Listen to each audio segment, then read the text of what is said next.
it'll all be predicated upon how well Terence can take his punch. Yeah. And what I'm seeing is I see a hungry Crawford, a Crawford that has been looking for the opportunity for a long time, finally getting the opportunity, and really ready to grab.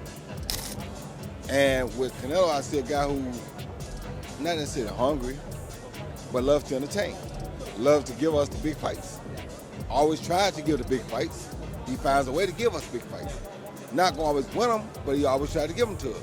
So he'll be a guy that, if he shows up and does the exact right thing, he can win the fight.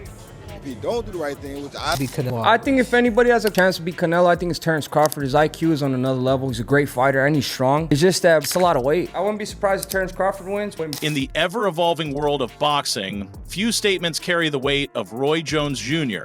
When a legend like Roy speaks, you listen. And his recent breakdown of the highly anticipated clash between Canelo Alvarez and Terence "Bud" Crawford isn't just speculation. It's a masterclass in insight. According to Roy, this fight won't just be about belts or legacy. It will come down to one primal truth: hunger. The hunger to take, the hunger to prove, the hunger to dominate. Jones sees something different in Crawford, a fire, a relentless pursuit that's been simmering for years. Meanwhile, Canelo, once the predator in every ring, now carries a different energy. He's still the entertainer, still the warrior, but is he still hungry? Or has comfort dulled the edge that once made him untouchable? In this script, we'll walk through 10 key quotes one by one, starting with Roy himself, and we'll dig deep into what each of these voices reveal about the fight that could shake boxing's foundation. Let's begin with the man who lit the match, Roy Jones Jr. It'll all be predicated upon how well Terence can take his punch. Yeah. And what I'm seeing is I see a hungry Crawford, a Crawford that has been looking for the opportunity for a long time, finally getting the opportunity, and really ready to grab. Roy Jones Jr. doesn't just see a good fighter in Crawford, he sees a man obsessed. When Roy says Crawford is hungry, that's not a casual term. In boxing, hunger isn't just about effort, it's about desperation. It's about the desire to claim a space in history that no one can deny.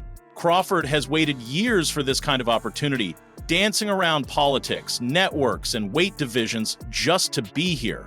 And now that he's finally getting his shot at one of boxing's biggest names, he's ready to eat.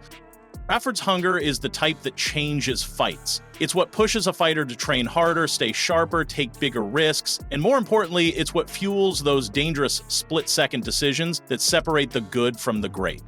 Roy's not just commenting on physical condition. He's talking about mental state, about Crawford walking into this with the mindset of a man who has everything to gain and nothing to lose. That mindset is a weapon, because a hungry fighter is never just trying to win, he's trying to take something. And according to Roy, Crawford is coming to take everything.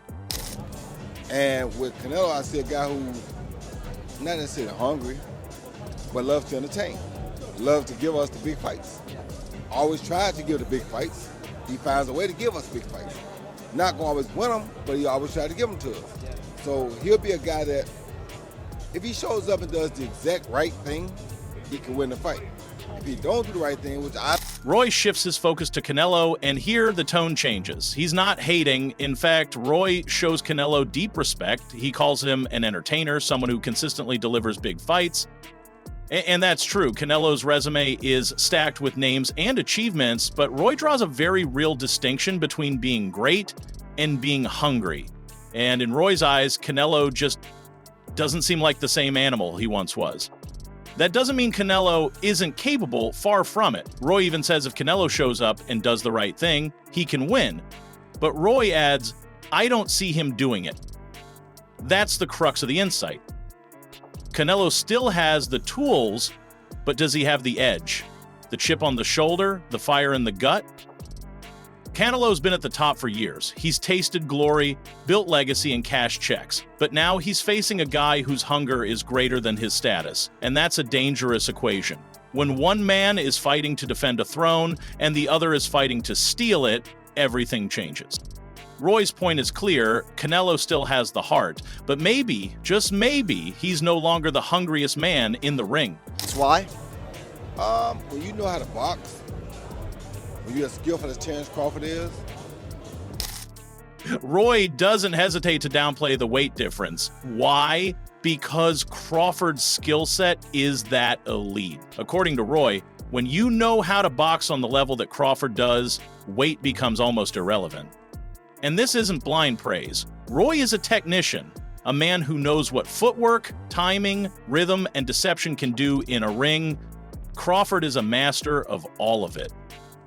In this fight, many fans keep pointing at Canelo's size. They say he's fought bigger guys, Crawford's coming up, he's too small. But Roy slaps that argument down.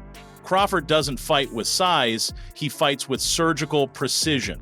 He knows how to nullify power, how to move opponents into traps, how to counter from angles you never see coming. And all of that skill, it travels up in weight.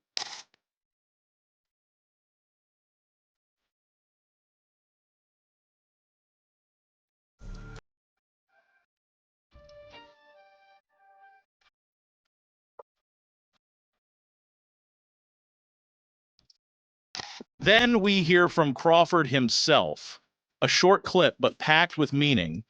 We working on a holiday. That's the voice of obsession. That's not just training, that's sacrificing comfort for greatness. It's a window into the mindset that Roy was talking about.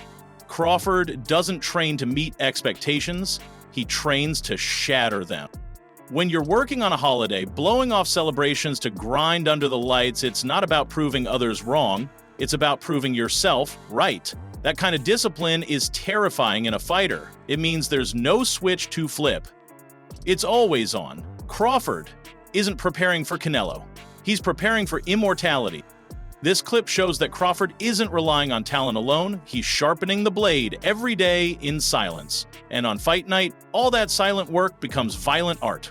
That's the kind of mindset that makes champions unbeatable. It's a good fight. More like a 60-40 only because of the weight difference, but you can't take Crawford's skill away. You know, you have to give him credit for skill. He was amazing.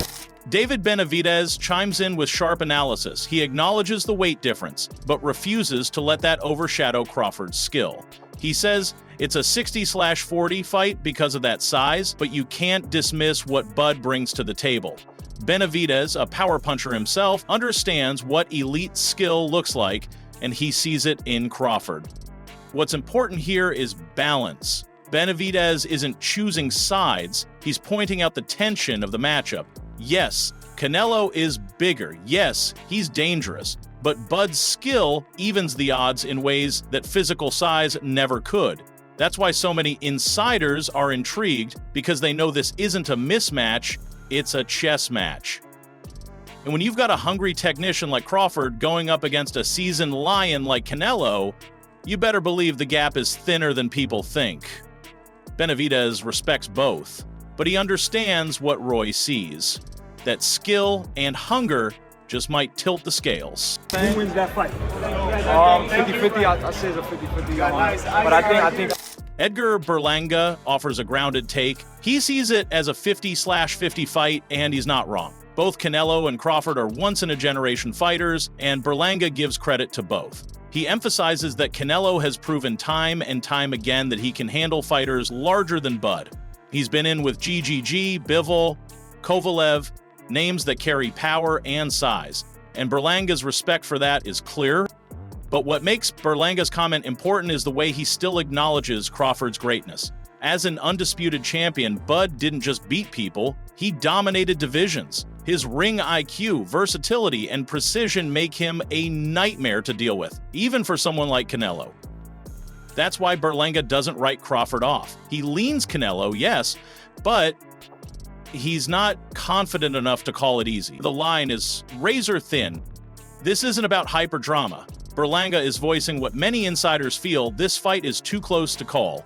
It'll come down to the night, the moment, the hunger.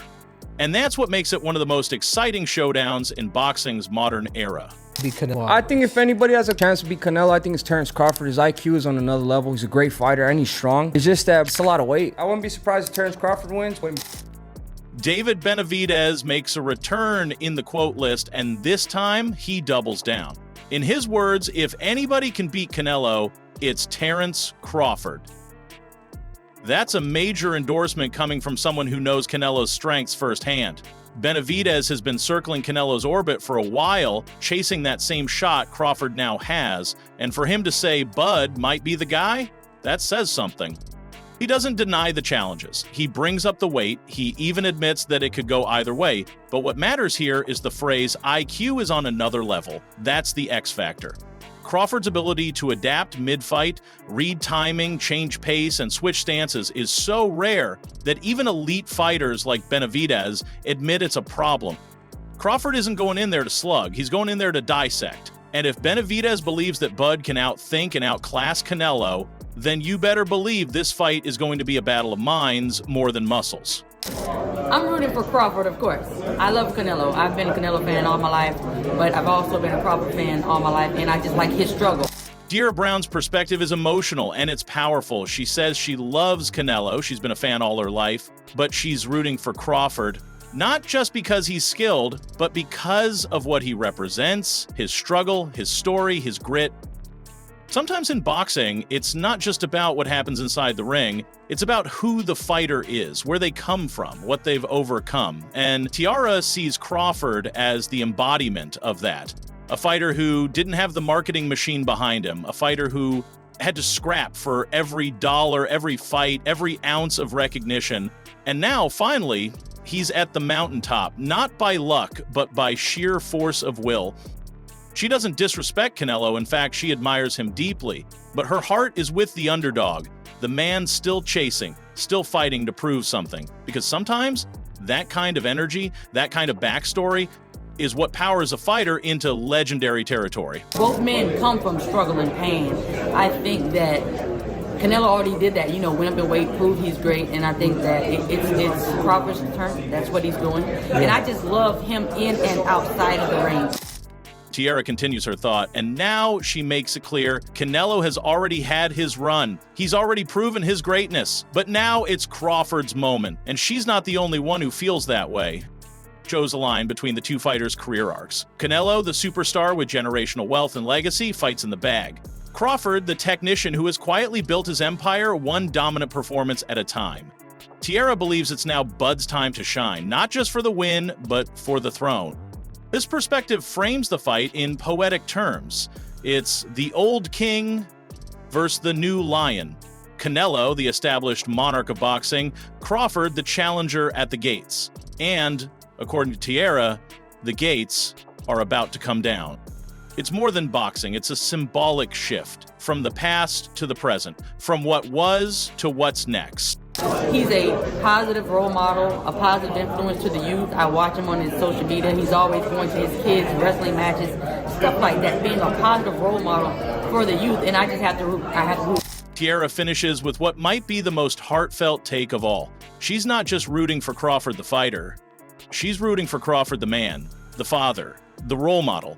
She talks about how he attends his kids' wrestling matches, how he's present, active, uplifting.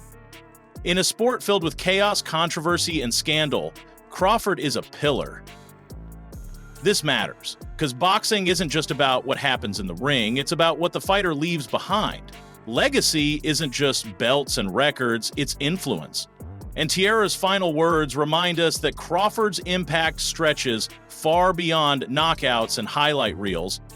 He's not just fighting for victory, he's fighting for every kid who grew up with nothing, every dreamer who dared to believe. And in that sense, this isn't just about beating Canelo.